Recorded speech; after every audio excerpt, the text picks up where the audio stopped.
네, 강프로입니다. 자, 오늘 HLB 1% 하락 마감이 됐습니다. 오늘 장 초반에는 시장에서 전체적으로 좀 투매가 나오는 그런 듯한 움직임이 조금 나왔습니다. 그리고 일반적으로요, 시장에서 투매가 두 번이 나오면 바닥에 잡히고 올라갑니다. 그런데 오늘이 거의 끝이 아닐까, 그쵸? 시장 기준에서 제가 이 얘기를 왜 드리냐면 시장에 의해서 지금 HLB를 포함해서 전체적인 종목들이 밀리고 있는 거예요. 12월 달에 강세를 보인 이유를 보시면 금리 인하 부분에 대한 선반영입니다. 자, 이게 무슨 얘기냐면요, 주식시장은요 미래 가치를 반영을 합니다. 즉 앞으로 좋아질 만한 내용으로 인해서 이게 기업 측의 실적이 좋아질 수 있다. 그렇기 때문에 지금 가격을 미래 가치에 대비해서 딱 비교해 봤을 때 지금은 싸다. 그래서 지금 실적을 보고 내가 주식을 매수한다. 그러면 정말 어려워질 수 있어요. 이걸로 내가 답을 찾으려고 하잖아요. 그럼 절대 못 찾습니다. 맨날 쫓아다니고 물리고, 진짜 흔히 그런 얘기 있죠. 비자발적인 장기 투자다. 그런 얘기가 여기서 나오는 거예요. 실적이 좋은 놈을 아무리 찾고 내가 그 종목만 골라서 매수하고 해도 물려요. 왜 물릴까요? 실적이 좋아지는 그런 상황에서 주가가 올라가는 거지, 실적이 이미 좋아진 종목을 찾잖아요. 그러면 주가는 이미 다 올라가고 내려오지 않으면 다행이에요. 자, 이런 경우가 많을 거예요. 근데 HLB를 포함해서 지금 제약주들은 어떻습니까? 실적 대비해서 비쌉니다.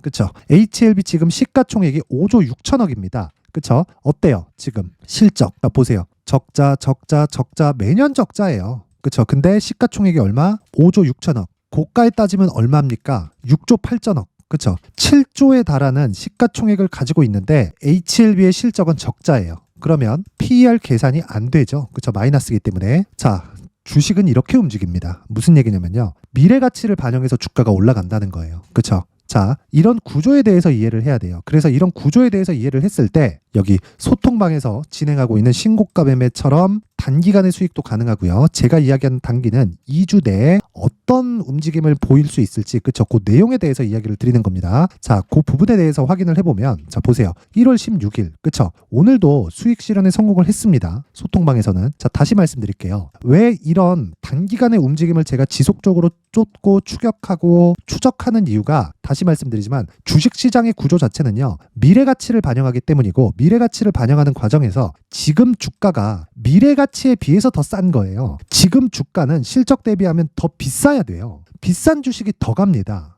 그쵸? 많이 올라가서 비싼 게 아니라 기본적으로 평가를 높게 받고 있는 주식들이 있어요. 예를 들어서 에코프로 같은 경우에도 마찬가지입니다. 자, 보세요. 에코프로 같은 경우에도, 자, 실적은 에코프로 BM 기준에서 한 3천억대 정도 나오는데 시가총액은 30조씩 이래요. 그럼 PER 기준에서 한 100배 나오죠. 그러면 당연히 비싸죠. 그쵸? 비싼 주식이에요. 근데 23년도에 어떻게 됐나요? 상승을 시작해서 10배씩 이렇게 올랐죠. 에코프로는 15배 올랐어요. 15배. 그쵸? 에코프로 BM은 6배에서 7배 정도 시세가 나왔고요. 이런 구조에 대해서 이해를 하자. 그랬을 때 1월 16일 저 시장가 매수 롯데정보통신 8시 54분 어떻습니까? 자, 보세요. 자, 오늘도 시장이 급락하는 와중에, 그쵸? 등락은 있었지만 6% 상승 마감이 됐고요. 장중 고가는 12.5%입니다. 저는 애초에 고가를 잡을 생각이 아예 없어요. 그런데 저가를 잡을 생각도 없습니다. 근데 어떻게 수익이 발생하나요? 주가는요, 몸통을 먹었을 때, 그쵸? 나만의 수익 모델이 생기는 겁니다. 누구도 주식이 어디까지 빠질지, 어디까지 올라갈지는 모릅니다. 하지만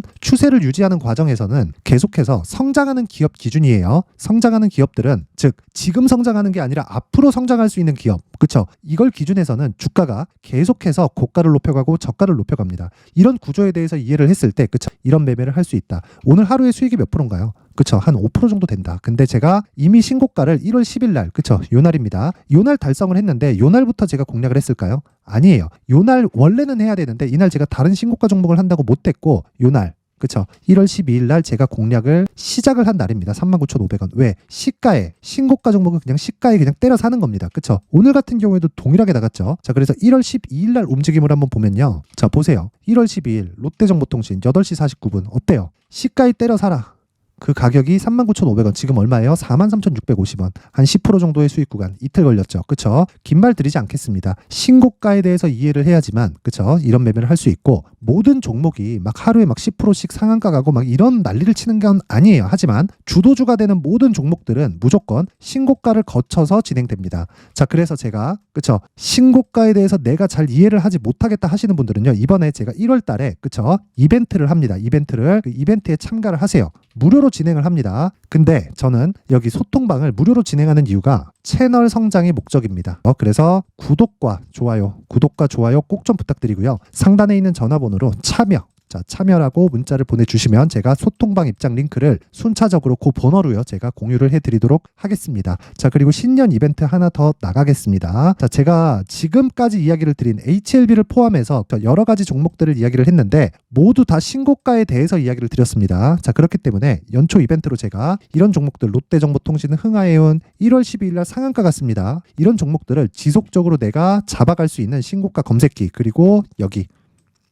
자, 여기서 나온 종목들을 어떻게 매매를 할지, 여기 수익 모델에 대한 내용까지 함께 준비를 해놨는데 이것도 채널 성장의 목적입니다. 그래서 구독과 좋아요 꼭 좀 부탁드리고요. 상단에 있는 전화번호로 참여라고 문자를 보내주시면 제가 신고가 검색기, 그리고 수익 모델, 그리고 소통방 입장 링크까지 함께 공유를 해드리도록 하겠습니다. 자, 다시 HLB로 돌아와서 보면요, 제가 신고가에 대해서 이야기를 하다가 여러 가지 이야기를 드리면서 다른 종목에 대해서 이야기를 드렸는데 그것보다 더 중요한 게 지금 HLB겠죠. 자, 보세요. HLB는 지금 미래가치를 반영해서 5조 6천억의 시가총액, 즉 가격대를 인정받고 있는 겁니다. 그럼 우리가 여기서 이해를 하고 봐야 될 게 뭐냐? 미래가치를 반영하고 있다는 거고, 미래가치를 반영하는 과정에서 가격을 높여야 되기 때문에 수급이 필요하죠. 수급 한번 볼게요. 왜 외국인이 올라가면 올라갈수록 쓸어 담을까요? 이 구간에서 매도가 나왔다고요? 자, 보세요. 왜 4만 원을 넘어가는 그 시점에서 외국인이 500억, 270억, 120억, 150억, 180억, 200억, 140억, 170억 이런 식으로 올려가면서 쓸어 담을까요?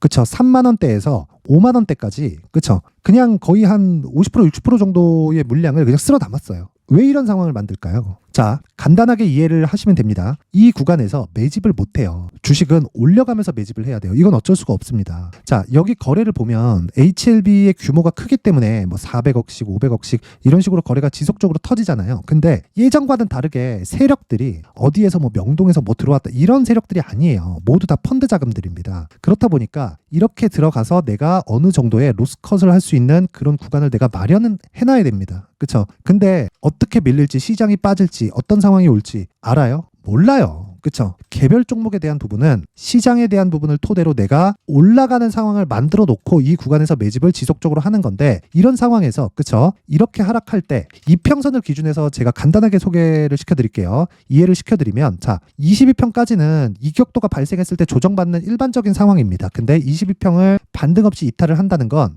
어떤 상황이 나온다는 거예요? 시장이 찍어 누른 거예요. 근데 지금 시장도 오늘 투매로 인해서 거의 완만한 조정 구간으로 이제 들어갈 구간까지 왔다. 그래서 지금 HLB를 여기서 더 빠질 거다 이렇게 기다리는 게 아니라 반등을 확인하고 매수를 해야 되는 겁니다.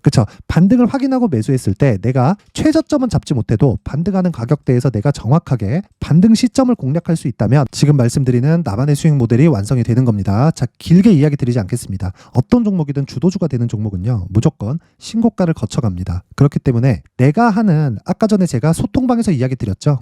소통방에서 이야기 드렸다시피 이런 하루에 10%씩 올라가고 이런 종목들이 매일 나오는 것은 아니지만 신고가 종목 안에서 매매를 하다 보면 이런 종목이 잡히게 되고요. 그리고 시장의 주도주가 되는 그런 종목들은 모두 다 신고가를 거쳐서 주도주로 발전을 합니다. 그러면 우리가 신고가, 즉 주도주를 하기 위해서는 신고가를 해야 되는 게 이미 검증이 된 내용이에요.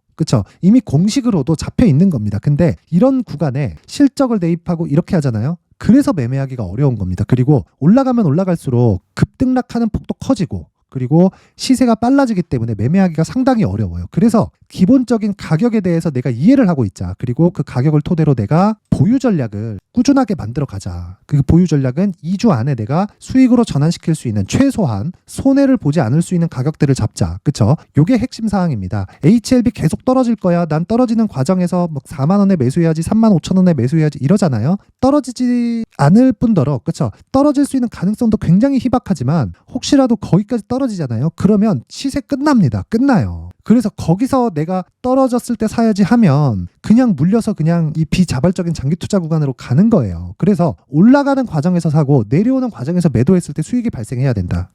그래갖고 제가 롯데정보통신 같은 거 아까 전에 얘기 드렸는데 어떻게 됐나요? 그쵸? 올라가는 과정에서 사고 아직 안 떨어졌기 때문에 보유 중인 거고요. 한 번 더 매수한 내용까지 보여드렸죠. 예를 들어서 이런 겁니다. 시노펙스 한번 보여드릴게요. 시노펙스 최근에 굉장히 많이 올랐잖아요. 자, 제가 공략한 시점이 12월 22일입니다. 시노펙스 어때요? 시장가 매수 8시 53분. 그쵸? 장 시작 전에 시장가 매수하라는 건 시가에 사라는 거죠. 어떻게 됐습니까? 자, 보세요. 내용 보세요. 22일 이날이에요. 그쵸? 정확하게 제가 잡았다는 게 아니라 요 구간에서 제가 매수하라는 신호를 한 3번, 4번씩 냈습니다. 자, 그래서 요날 급등을 시작했고 어떻게 됐습니까? 하락하는 구간 요날 매도를 끝낸 겁니다. 그쵸? 더 올라갔죠. 근데 여기는 내가 먹을 수 있는 구간이 아니다. 하지만 몸통을 먹었을 때, 그쵸? 2주도 채 되지 않는 기간 동안 50% 정도의 수익 구간에 나왔다. 그쵸? 주도주는 다 이런 식으로 탄생하는 겁니다. 근데 HLB 같은 경우에는 이제 신고가를 만들었기 때문에, 그쵸? 신고가 구간에서 내가 매수할 수 있는 가격대를 잡자. 그쵸? 그 내용이 여기 HLB의 가격 그리고 단기 보유 전략입니다. 자, 그리고 단기 보유 전략은요, 다시 말씀드리지만 2주 안에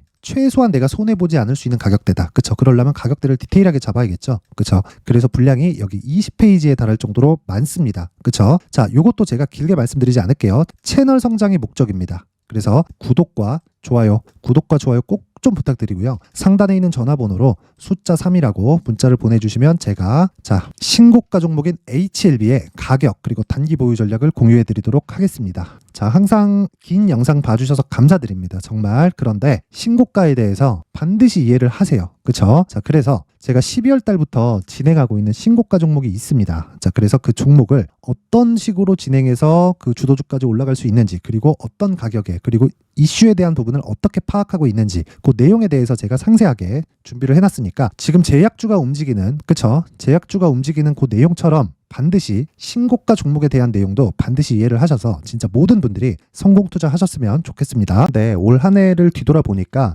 구간별로 큰 수익이 나왔었던 종목들이 꽤 많이 보입니다. 1월 달에는 AI 관련주들이 있었고요. 그리고 2월 달부터는 2차 전지가 계속해서 강세를 보였죠. 자, 그리고 나서 3월 달이 되니까 AI 반도체 관련주들이 신고가를 만들면서 5월 달부터 시세를 큰 폭으로 냈죠. 저가부터 따진다면 한미 반도체와 같은 종목들도 올 한 해 6배 정도의 시세가 나왔습니다. 혹시라도 올해 수익을 보지 못하신 분들이 있다면요, 어떻게 시세가 움직이는지 반드시 익혀 놓으셔야 되고요. 만약에 그런 부분이 아직 준비가 되어 있지 않다면 어중간한 종목들 사고팔고 하지 마시고요. 딱 한 종목에 비중을 제대로 넣어서 확실하게 수익을 보는 방법이 필요합니다. 자, 그래서 제가 23년 12월 달 강프로의 대시세 종목을 준비를 해왔고요. 이 종목은 대기업을 상대로 안정적인 매출 구조를 갖추고 있는 데다가 이 규모가 40%를 넘나들고요. 호황기 때는 50%를 넘나드는 역대급인 이익 구조를 갖추고 있어서 대체 불가능한 기업이라고 보셔야 됩니다. 자, 지금 현재 주요 거래처는요, 삼성전자, 인텔, 하이닉스, TSMC, 엔비디아까지 모든 반도체 업체를 고객사로 확보하고 있는 상황이고요. 이 재무제표 상황을 보면요, 이익률 자체가 넘사벽인 걸 알 수 있습니다. 넘을 수 없다는 거겠죠. 첫 번째 급등 포인트를 보면요, 앞서서 보여드렸었던 실적은요, 23년도 개화 시기에 접어들었었던 AI 반도체의 실적이 포함되지 않은 실적입니다. 자, 그런데 올 한 해 개화 시기에 접어들었었던 새로운 반도체의 실적치가 더해지면요, 질적인 성장보다 양적인 증가가 함께 이루어지게 되고요. 그런 부분을 한미 반도체가 이미 시세로 보여줬죠. 저가부터 6배 강세를 보인 상황이 있습니다. 강프로의 무료 소통방이죠. 어떻게 매매를 했느냐? 5월 25일 날, 그쵸? ISC를 49,800원에 매수를 했고요. 자, 그리고 나서 2달도 되지 않아서 한 100% 정도의 수익을 만들어냈습니다. 자, 근데 6월 2일 날 내용 한번 확인해 보시면, 자, 한미반도체 26,000원까지 올려서 잡겠다는 내용이 있죠. ISC와 함께 새로운 반도체 관련 종목입니다. 이때 당시 가격이 25,650원이었는데 그냥 올려서 잡으라는 거겠죠. 지금 현재 한미반도체 가격이 62,000원인 걸 본다면요, 항상 주가는요, 신고가 이후에 공략하는 것이 좋고, 그랬을 때 단기간에 100% 수익이 가능한 구조를 만들 수 있습니다. ISC도 그렇고 한미 반도체도 마찬가지예요. 당연히 에코프로도 마찬가지입니다. 두 번째 급등 포인트를 보면요, 자, 개인용 PC를 비롯해서 서버, 클라우드, 그리고 우리가 사용하는 스마트폰까지 기본적인 PC 구조와 동일하고요. 새로운 반도체의 구조도 동일한 구조를 갖추고 있습니다. 자, 근데 한미 반도체의 상승 이유도요, 이러한 구조가 동일하게 진행되기 때문이고, 이 구조는 절대로 바뀔 수가 없습니다. 11월 달에 새로운 뉴스가 나왔습니다. 자, 온 디바이스까지 더해지면 비메모리의 사용처는 계속해서 증가할 것은 너무 당연한 이야기고요. 그런 부분을 감안했을 때 이 기업은요, 질적인 부분에 대한 성장이 아니라 양적인 증가까지 이룰 수 있는 상황이 된 겁니다. 한미반도체의 시세를 보면 아직은 굉장히 저렴한 상태를 유지하고 있고요. 세 번째 상황을 보면요. 엔비디아의 실적인데요. 이건 올해 초 대비해서 4배 정도의 상승폭이 나왔고요. 주가도 그 정도가 당연히 올랐죠. 주식 투자를 할 때는 예상하는 게 아니라 확정치를 보고 매매를 해서 수익을 낼 수 있어야 됩니다. 앞서서 제가 보여드렸었던 내용인 ISC도 그렇고요. 한미 반도체도 그렇고 확정된 내용이 있었죠. AI에 대한 개화 시기에 맞춰서 삼성전자와 SK 하이닉스가 강세를 보이는 구간이 있었고요. 엔비디아가 강세를 보였습니다. 삼성전자도 그렇고 하이닉스도 그렇고 엔비디아도 마찬가지고요. 생각해 보시면 세력들이 어찌할 수 없는 정도의 사이즈를 가지고 있는 그런 종목들이죠. 그렇기 때문에 제가 계속해서 이야기를 드리는 겁니다.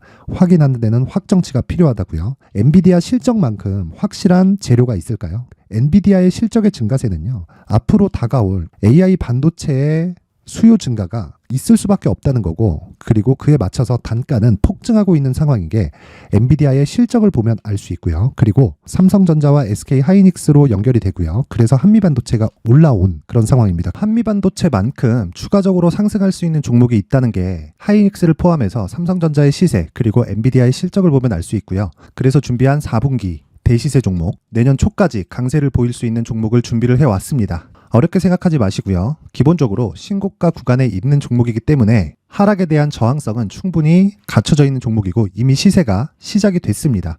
무엇보다 중요한 건 얼마에 사는 걸 텐데 제가 그런 부분까지 상세하게 준비를 해놨으니까 영상 상단에 있는 전화번호로 대시세라고 문자를 보내주시는 분들에 한해서만 무료로 공개를 하도록 하겠습니다. 매매하는 과정에서 수익이 잘 안 난다 하시는 분들은 이 종목 딱 받아가서 큰 수익 내셨으면 좋겠습니다.